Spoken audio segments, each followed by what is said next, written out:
Exercise 2.2 का question number 1 है ये। Name the properties use in the following equations, कि आपको जो इक्वेशंस दी हुई हैं इनमें जो प्रॉपर्टीज़ यूज़ हुई हैं वो आपने बतानी है। ये वाली प्रॉपर्टी जो पहले पार्ट में दी है उसमें आप देख सकते हैं कि एलिमेंट्स नंबर्स यहाँ पर भी 1 4 3 हैं और यहाँ पर भी 1 4 3 हैं। आप देख लें कि दोनों की सीक्वेंस भी सेम है और नंबर्स भी सेम है, सिर्फ डिफरेंस किस चीज़ का आ रहा है, ब्रैकेट में पेयरिंग का। पहले 4 और 3 पेयर थे, अब 1 और 4 पेयर थे। तो इस तरह की प्रॉपर्टी को जिसमें सीक्वेंस भी चेंज नहीं हो रही, नंबर भी चेंज नहीं हो रही, सिर्फ ब्रैकेट चेंज हो रही है, उनकी जगह चेंज हो रही है, तो इस प्रॉपर्टी को बोलते हैं associative property with respect to, देखें यहाँ पे बीच में साइन है प्लस, यहाँ भी है प्लस, तो विद रिस्पेक्ट टू एडिशन। ठीक है।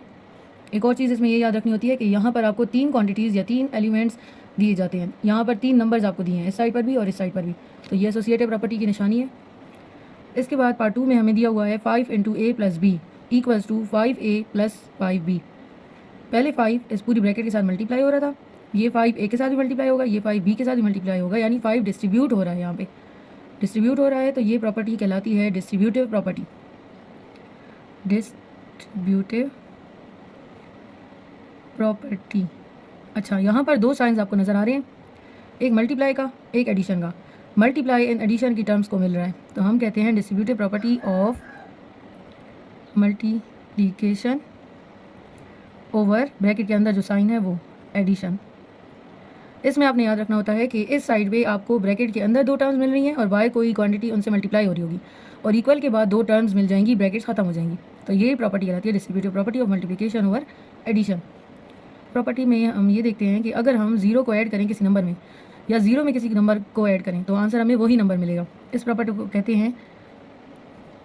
कहते हैं एडिटिव आइडेंटिटी।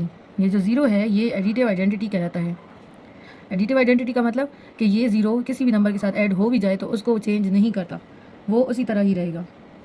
इसके बाद हमारे पास ये प्रॉपर्टी है कि 5 × 1/5, 5 का रेसिप्रोकल है 1/5, ये मल्टीप्लाई होंगे तो आंसर में हमें देंगे 1, क्योंकि इनकी कैंसिलेशन हो जाएगी।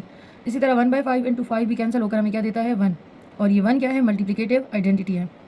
तो इन दोनों को एक दूसरे का मल्टीप्लिकेटिव इन्वर्स बोलेंगे और इस प्रॉपर्टी को बोलेंगे इन्वर्स प्रॉपर्टी ऑफ मल्टीप्लिकेशन।